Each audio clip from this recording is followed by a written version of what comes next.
प्रिय दर्शकों, नमस्कार। आज मैं आपको ये बताने वाला हूं कि आपको किस कार्य से जीवन काल में अच्छे धन की प्राप्ति होने वाली है। देखिए, ये बात तो आप सभी जानते हैं कि जन्म कुंडली का जो दशम भाव होता है, ये इस बात को बताता है कि हम कार्य क्षेत्र में, करियर में कौन से क्षेत्र का चुनाव करेंगे, किस कार्य को हम हमारे करियर में करेंगे। लेकिन आज मैं आपको दशम भाव की जानकारी नहीं दूंगा, ये तो मैं आपको पूर्व में दे चुका हूं। आज मैं आपको जानकारी दूंगा जन्म कुंडली के लाभ भाव से आप ये कैसे जान सकते हैं कि जीवन काल में किस चीज को अपनाकर, किस कार्य को करके आप अच्छी मात्रा में धन की प्राप्ति कर सकते हैं। वीडियो बहुत ही रोचक होने वाली है। आप भी अपनी कुंडली को खोलिए और देखिए किस भाव में आपके लाभ भाव के स्वामी है। लाभ भाव का स्वामी जिस भाव में होगा, उस भाव से जुड़े कार्य करके आप अपने जीवन काल में अच्छे धन को प्राप्त कर पाएंगे। मैं एक एक करके सभी भाव की जानकारी दूंगा, जिससे आपका कोई प्रश्न उसमें रह ना जाए। प्रत्येक भाव की जानकारी मैं आपको दूं, उससे पूर्व मैंने आपको कल की वीडियो में बताया था कि लाभ भाव में कोई ग्रह बैठ करके कैसे अच्छा लाभ उत्पन्न करता है, कैसे लाभेश किन किन भाव में बैठकर अच्छे धन को देने का काम करता है। तो वो वीडियो भी आपने देखी होंगी, नहीं देखी तो आप चैनल पर जाकर के देख सकते हैं। बाकी लाभ भाव से जुड़ी पूर्व की वीडियो भी बनाई हुई है, वो भी आप देख ही सकते हैं। आगे फिर लाभ भाव में विभिन्न ग्रहों की चर्चा भी होंगी, तो आप वो देखने के लिए चैनल पर नए हो तो उसे सब्सक्राइब अवश्य कर लीजिए, जिससे आपको उन सभी की जानकारी भी शीघ्र अतिशीघ्र प्राप्त हो सके। सबसे पहले मैं आपको बताता हूं कि लाभ भाव का स्वामी अगर आपकी कुंडली में विभिन्न भावों में बैठा हो तो क्या क्या आपको करना चाहिए। आप कोई भी कार्य क्यों ना कर रहे हो, अपने कार्य में ये चीज तो आपको जोड़नी ही है। किस प्रकार, आइए मैं आपको बताता हूं। सबसे पहले लाभ भाव का स्वामी अगर आपके लग्न में ही बैठा हो, तो लग्न यानी आपका स्वयं का शरीर, स्वयं आप, ऐसी अवस्था में आपको चाहिए कि आप जो भी काम करें उसमें स्वयं को आगे रखें। ऐसा नहीं कि आप पीछे रह करके काम करें, पीछे छुप करके काम करें, क्योंकि आपने अगर ऐसा किया तो सफलता नहीं मिल पाएगी। लाभेश लग्न में है तो ये भी बताता है कि अपना स्वयं का काम करे, दूसरे के साथ काम ना करे, क्योंकि लग्न में बैठा है आपकी इच्छाएं, महत्वाकांक्षाएं ये बढ़ाएगा भी, उन्हें पूरा करने का भी काम करेगा। लेकिन तब जब आप स्वयं से आगे बढ़े, स्वयं को आगे रखते हुए आगे बढ़े। कई बार ऐसा होता है कि मन में एक डर रहता है कि क्या पता मैं आगे रहूं तो उससे काम अच्छा ना हो, या लोगों को मैं पसंद आऊंगा या नहीं आऊंगा। इस तरह की बातें कई बार मन में आती है, अन्य के बारे में चिंता बढ़ जाती है। लेकिन इन सब बातों को छोड़कर स्वयं को आप आगे रख के देखिए, आपके काम भी बनेंगे। स्वयं को एक ब्रांड बना लीजिए। स्वयं के नाम सम्मान को अगर आप अच्छा कमाना चाहते हैं, अच्छा धन भी कमाना चाहते हैं, तो आप केवल अपने आप को आगे रखिए। आप देखेंगे सफलता और लाभ भाव का स्वामी आपको जीवन में तरक्की अवश्य प्रदान करेगा। अन्य पर भरोसा कम कीजिए, स्वयं से आगे बढ़िए। लाभ भाव का स्वामी द्वितीय भाव में हो तो द्वितीय भाव धन का होता है। लग्न में होने पर भी लाभेश अच्छा आपको धन का लाभ कराने वाला था। द्वितीय भाव में बैठ करके भी ये महाधन योग बनाएगा, अच्छा लाभ आपको कराने का कार्य करेगा। अब ऐसी अवस्था में आप देखिए कि लाभ भाव का स्वामी द्वितीय भाव में हो, तो द्वितीय भाव किन चीजों को बताता है। द्वितीय भाव धन का है, तो धन से जुड़ा कोई भी काम, फाइनेंस से जुड़ा कोई भी आप काम करेंगे उससे आपको धन मिलेगा। कई बार जिनके द्वितीय भाव में लाभेश बैठता है तो ऐसा व्यक्ति ब्याज से जुड़ा भी काम करता है, उससे भी कहीं ना कहीं धन का लाभ कमा ही लेता है।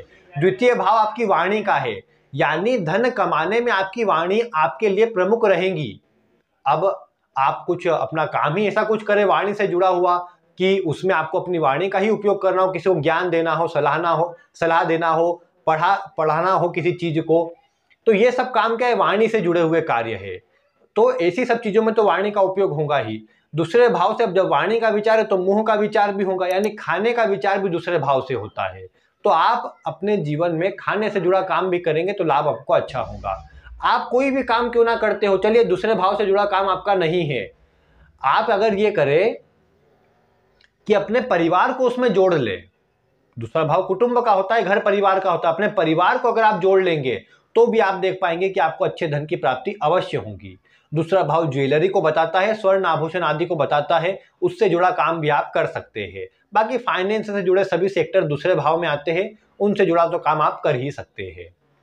फिर लाभ भाव का स्वामी तीसरे भाव में हो तो तीसरा भाव कुछ परिवर्तनों को दर्शाता है, यानी कुछ चेंजेस करना, परिवर्तन करना। फिर या फिर ये भी बोल सकते हैं कि पब्लिकेशन आता है, मीडिया का काम आता है, ऑनलाइन कोई काम करना हो वो आता है, कुछ लिखना हो, कुछ ये बोल सकते हैं कि विशेषकर ट्रेवल से जुड़ा हुआ काम हुआ, या कुछ परिवर्तन करना, कुछ जाना, कहीं चेंजेस करना, इस तरह का काम तीसरे भाव में आता है। कहीं बाहर रह करके काम करना। लाभेश तीसरे भाव में हो तो ये भी बताता है कि जन्म स्थान से दूर रह करके कार्य करे, या फिर ऐसा कुछ काम ढूंढिए जिसमें आपको थोड़ा ट्रेवल करना पड़े, घूमना फिरना पड़े, तो ये भी आपके काम के लिए बहुत अच्छा रहेगा। और तीसरे भाव में आपके लाभेश बैठे हो तो निश्चित ही आप जीवन काल में ये देख पाएंगे कि कुछ ऐसे ट्रेवल आदि से जुड़े काम करना ये आपको अच्छी सफलता देगा। एक और बात है तीसरे भाव में कि ये अष्टम से अष्टम होता है, यानी रिसर्च बेस्ड कोई भी काम हो, अकाउंटिंग से जुड़ा कोई काम हो, डॉक्यूमेंटेशन तीसरे भाव से देखते हैं। सीए आदि जो करते हैं उनका तीसरा भाव अवश्य बलवान आपको मिल जाएगा, क्योंकि उसमें डॉक्यूमेंटेशन आदि होता है, उसमें काम आपको कहीं ना कहीं आपके अकाउंटिंग हो गई, डॉक्यूमेंटेशन हो गया, जो जिसमें आपको दस्तावेज आदि का प्रमुख ध्यान रखना हो, उनसे जुड़ा ही आपका काम करना हो, तो ये बिल्कुल आपके तीसरे भाव में आता है और उनसे जुड़ा काम आपको सफलता अवश्य देकर के जाएगा। आपकी कुंडली में लाभेश अगर तीसरे भाव में हो तो। लाभेश चतुर्थ भाव में हो तो चतुर्थ भाव किसका है? भूमि, भवन, वाहन, इन सब चीजों को दर्शाता है। सुखों से जुड़ा कोई भी काम कीजिए आपको लाभ होगा। एक और बात क्या बोल सकते हैं कि चतुर्थ भाव जो है माता को दर्शाता है, तो माता का काम क्या है? सभी की सेवा करना, सभी के लिए सोचना। ऐसा कुछ काम चुनिए जिससे आप सभी की सेवा कर सके, सभी के लिए कुछ न कुछ कर सके, आप देखेंगे आपको लाभ अच्छी मात्रा में हो जाएगा। ये भी आप कर सकते हैं कि अपने काम में अपनी माता को जोड़ ले, अपनी माता के नाम से प्रारंभ करें, ये भी आपको सफलता अवश्य देगा। प्रॉपर्टी बेस्ड कोई काम हो, प्रॉपर्टी का लेन देन करना हो, ये सब चीजें चतुर्थ भाव में आती है। चतुर्थ भाव से जुड़ी यानी घर से जुड़ी कोई भी कार्य, कोई भी वस्तु से जुड़ा कोई काम आप करेंगे वो भी आपके लिए रहेगा। फिर वो इलेक्ट्रॉनिक का हो, फिर वो आपके घर में खाने की वस्तु उपयोग में लाई जाती हो, सजावट की वस्तुएं घर में लाई जाती हो, उन सबसे जुड़ा आप काम अवश्य कर सकते हैं। अच्छा धन लाभ उससे आप अवश्य कमा सकते हैं। लाभेश पंचम भाव में हो तो पंचम भाव किन चीजों को दर्शाता है? पंचम भाव ज्ञान का है, बुद्धि का है। चतुर्थ भाव में एक और बात बता दूं, चतुर्थ भाव में आपके कुछ ज्योतिषीय ग्रंथों में शिक्षा का विचार या पढ़ाने से जुड़े काम का विचार चतुर्थ भाव से भी किया गया है। तो चतुर्थ भाव में अगर आपके लाभेश बैठे हो तो आप पढ़ाने से जुड़ा काम भी कर सकते हैं। यही बात पंचम भाव में भी लागू होगी कि पंचम भाव में लाभेश बैठे हो तो पढ़ाने से जुड़ा आप काम कर सकते हैं। ऐसा कोई भी काम जो बच्चों से जुड़ा हुआ हो, पंचम भाव से संतान बच्चे देखे जाते हैं, तो आपने समझिए गिफ्ट की शॉप खोली, लेकिन ऐसी शॉप जिसमें ज्यादा बच्चों का इन्वॉल्वमेंट ज्यादा हो जाए, तो ये सब चीजें आपके पंचम भाव में आ जाएंगी। मैन्युफैक्चरिंग का कोई काम हो वो पंचम भाव में आता है तो वो भी आप कर सकते हैं। फिर लाभेश पंचम भाव में हो तो क्रिएटिविटी से जुड़ा काम, मतलब कोई भी काम को सीधे सीधे नहीं, कुछ अलग ढंग से करना, क्रिएटिविटी से करना। कोई के अंदर कोई आर्टिस्टिक क्वालिटी हो, कोई सिंगिंग, डांसिंग, पेंटिंग आदि कुछ भी तरह की हो, तो वो काम भी पंचम भाव में आता है। तो उससे जुड़ा कोई काम करना वो भी आपको अच्छा लाभ दे करके जाएगा। बाकी देखिए, मैं तो आपको दो दो तीन तीन पॉइंट बता रहा हूं। अन्य जो बातें पंचम भाव या जिस भी भाव के विचार आपको करना है, जहां लाभेश है, उस भाव से जिन जिन बातों का विचार कर सकते हैं, आप उन सब चीजों से जुड़ा काम करके या उन चीजों को अपने कार्य में जोड़कर अच्छी सफलता अर्जित अवश्य कर सकते हैं। तो पंचम भाव में यही आपको जो अपने संतान से जुड़ा, बच्चों से जुड़ा, मैन्युफैक्चरिंग से जुड़ा, पढ़ाने से जुड़ा, स्टेशनरी का सामान भी उसी में आ जाएगा, ये सब चीजें आपके उसी में आ जाएंगी। फिर ये भी जैसे अगर पंचम भाव है तो ऐसा कोई काम चुन लीजिए जिसमें आपको बच्चों से इन्वॉल्व रहना, बच्चों से कनेक्ट होना हो या उनके लिए कुछ करना हो। ऐसा नहीं हो सकता तो अपने बच्चों को, अपने संतान को उसमें अपने कार्य में जोड़ लीजिए, ये भी आपके लिए अच्छा रहेगा। पंचम भाव मनोरंजन का भी है, तो सिनेमा हो गया, एक्टिंग हो गई, मनोरंजन से जुड़े सभी, खेल कूद आदि सभी उसी में आता है, तो वो सबसे जुड़ा काम आप कर सकते हैं। छठे भाव में अगर आपके लाभेश बैठे हो तो कई बार इसे थोड़ा कमजोर मान लिया जाता है। क्यों? क्योंकि अब ये बात तो है ना कि लाभेश छठे भाव में है तो ये ठीक है कि आपकी स्वास्थ्य संबंधी स्थिति को खराब ये लाभेश नहीं करेगा, क्योंकि लाभेश छठे से छठा होता है। तो छठे से छठा होने के कारण ये जिस भाव में अभी तक मैंने आपको केवल कहां से धन लाभ होगा ये बताया है, वहीं पर ये कहीं ना कहीं स्वास्थ्य में खराबी भी लाता है। लेकिन फिर भी उसकी चर्चा मैं आगे करूंगा। अभी तो मैं आपको बता रहा हूं जिससे छठे भाव में है तो आपके स्वास्थ्य को खराब नहीं करेगा, आपके लिए पॉजिटिव हो जाएगा और धन लाभ अच्छी मात्रा में कराएगा। लेकिन संघर्ष के बाद छठा भाव किन चीजों का है? छठा भाव ऋण का है, कर्ज का है। तो ऋण लेकर के कोई काम करना या ऋण से संबंधित कोई काम करना, यह आपके लिए अच्छा रहता है। अब शत्रु विरोधी आदि देखे जाते हैं तो ऐसा कोई काम जो चैलेंजेस से जुड़ा हुआ हो, ऐसा नहीं कि कोई आसानी से काम होता हो, चैलेंजेस आपका सामना करना पड़े आपको, तो ऐसे कुछ कार्य आपको करना अच्छा रहेगा। कोई भी बड़ी एग्जाम आदि देना हो, उनसे जुड़ा काम छठे भाव में आता है। छठे भाव से कोर्ट कचहरी आदि चीजें भी आती है। रोग यानी डॉक्टर आदि, ऐसा व्यक्ति अच्छा अगर अन्य ग्रह अवस्था सपोर्टिंग हो तो डॉक्टर आदि बन जाए। हॉस्पिटल से जुड़ा कोई काम करे, जन्म स्थान से दूर रहकर के काम करे, सफलता अच्छी मिल जाती है। अगर आपके लाभ भाव के स्वामी सप्तम भाव में हो तो सप्तम भाव ये साझेदारी का है, व्यापार का है। तो अब जो छठे भाव में तो नौकरी करना अच्छा रहता है, क्योंकि नौकरी का भाव है। अब देखिए कोई का मन हुआ कि लाभ भाव का स्वामी छठे भाव में नौकरी नहीं करना, व्यापार करना है, तो ऐसे में नौकरी तो करना ही पड़ेगी, लेकिन किस तरह करे कि व्यापार तो करे लेकिन अपने नाम पर न करे, स्वयं वहां पर एक वर्कर की तरह ही काम करे, अन्य के नाम पर उसको व्यापार को रखे और स्वयं संभाले स्वयं ही, लेकिन स्वयं नौकर की तरह ही उसमें काम करते रहे। तो छठे भाव में लाभेश हो तो इस तरह करे। सप्तम भाव में हो तो आप स्वयं के नाम पर कर सकते हैं। अगर अन्य ग्रह अवस्था अच्छी हो तो स्वयं के नाम से आपको लाभ भी दे करके जाएगा। साझेदारी में आप काम कर सकते हैं।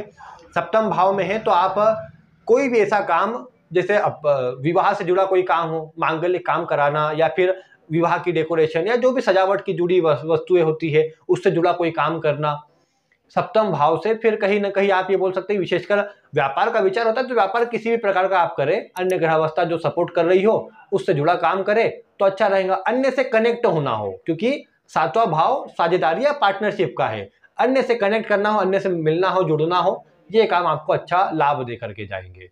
फिर राशि आदि के अनुसार थोड़ा प्रभाव बदलेगा कौन सी राशि है, लेकिन मेनली यही काम आपको आएंगे। आपके लाभ भाव का स्वामी अष्टम भाव में हो तो आकस्मिक धन लाभ। अब देखिए ऐसे व्यक्ति कई बार लॉटरी, सट्टा, जुआ, शेयर मार्केट आदि चीजों की तरफ अपना जो ध्यान है अधिक लगाते हैं। हालांकि कई बार धन लाभ भी होता है, लेकिन अन्य ग्रह अवस्था खराब हो तो नुकसान भी हो जाता है। तो वैसे अष्टम भाव मैन्युफैक्चरिंग का है, कोई चीज मैन्युफैक्चर करना, बनाना, या विदेश से जुड़ना, कहीं ना कहीं जन्म स्थान से दूर जाना। और अष्टम भाव जैसे मेनली कोई टेक्निकल काम करना हो वो भी अष्टम भाव से देखा जाएगा। डॉक्टरी आदि से जुड़ा काम हो, रिसर्च का कोई काम करे, या कोई भी काम ऐसा व्यक्ति करता हो उसमें पूरा रिसर्च करके कोई काम करेगा तो अच्छी मात्रा में धन भी मिलेगा, आकस्मिक सफलता भी मिलेगी। तो इसलिए ध्यान रखें कि हर काम को पूरा रिसर्च करके, हर काम की पूरी प्लानिंग करके ऐसे व्यक्ति को करना है तो सफलता अच्छी मिल जाएंगी और ऐसा व्यक्ति अच्छा धन भी अवश्य अर्जित कर पाएगा। इसके पश्चात लाभ भाव के स्वामी नवम भाव में हो तो ऐसे व्यक्ति को जीवन काल में चाहिए कि वो धार्मिकता से जुड़े कोई काम करे, धार्मिक कोई काम करे, या फिर लंबी दूरी की यात्रा यानी कहीं दूर रहकर के काम करे, या लंबी दूरी की यात्रा से जुड़े काम करे। अब ट्रेवल आदि का काम भी ऐसे में आ जाता है। नवम भाव में अगर हो तो पिता का काम करे, पिता का कोई काम चलता आया हो तो उसी को करे। नवम भाव से जैसे देखा जाए तो पिता का या फिर धार्मिक वस्तुओं का, मंदिर आदि का, लंबी दूरी की यात्राओं का, इन सब का विचार प्रमुखता से होता है, तो इनका कार्य, इनसे जुड़ा काम करना अच्छा रहता है। वैसे कई बार क्या देखने को मिला कि जब लाभ भाव का स्वामी अगर, वैसे अष्टम में एक दो बातें रह गई है कि अकाउंटिंग, बैंकिंग, लॉ से जुड़ा काम, कानून से जुड़ा काम, ये सब उसी में आता है। नवम भाव में उच्च शिक्षा ग्रहण करके किसी को पढ़ाना, ज्ञान देना, शिक्षा देना, सलाह देना, ये सब उसी में आ जाएंगी।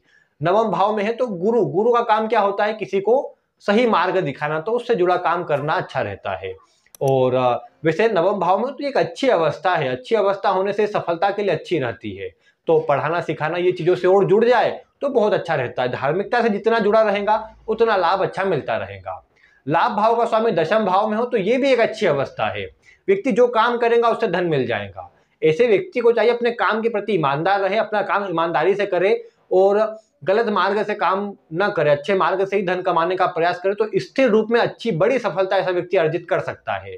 सरकारी क्षेत्र से लाभ के लिए, जीवन में बड़ी सफलता के लिए, मान सम्मान के लिए लाभेश का दशम भाव में बैठना बहुत अच्छा होता है।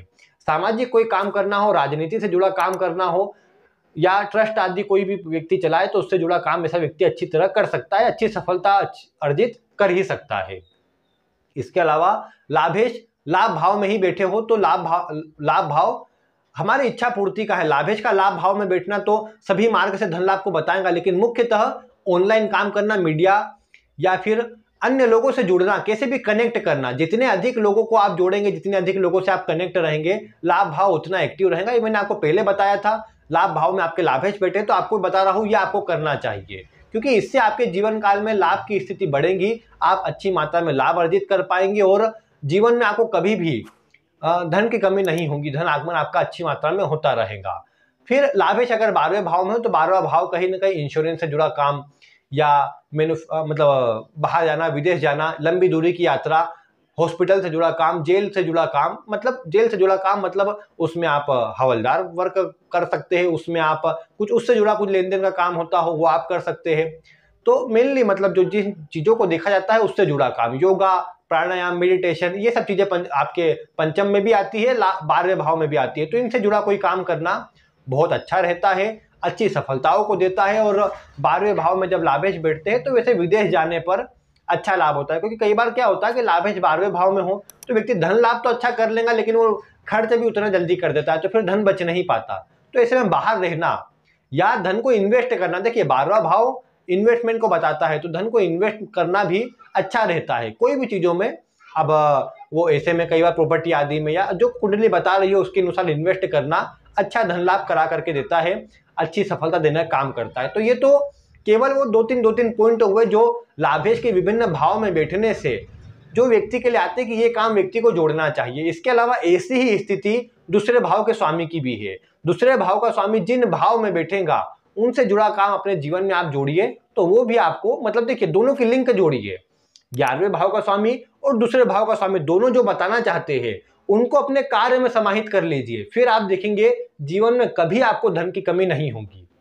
4 ग्रह को पकड़ना है आपको कुंडली में, ये मैं आगे आपको अगली वीडियो में बताऊंगा ताकि विस्तार से, क्योंकि हो सकता है कि बहुत से दर्शक इतनी आखिर तक वीडियो को ना देखे। मैं अगली वीडियो में कोशिश करूंगा लाभेश विभिन्न भाव में बैठकर किस प्रकार के रोग आदि की परेशानियों को दर्शाते हैं, और साथ में आपको ये बताऊंगा कि किस प्रकार धनेश और लाभेश की स्थिति से आप जीवन काल में अच्छी मात्रा में धन अर्जित कर सकते हैं। उनके दोनों के कॉम्बिनेशन को समझकर 4 ग्रह टोटल बताऊंगा, उनसे आप अपने जीवन को स्थिर कर सकते हैं, अच्छा धन और अच्छी स्थिरता प्राप्त कर सकते हैं, उसकी जानकारी दूंगा।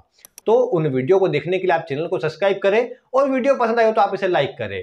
आज की वीडियो में बस इतना ही। वीडियो देखने के लिए आपका बहुत बहुत धन्यवाद।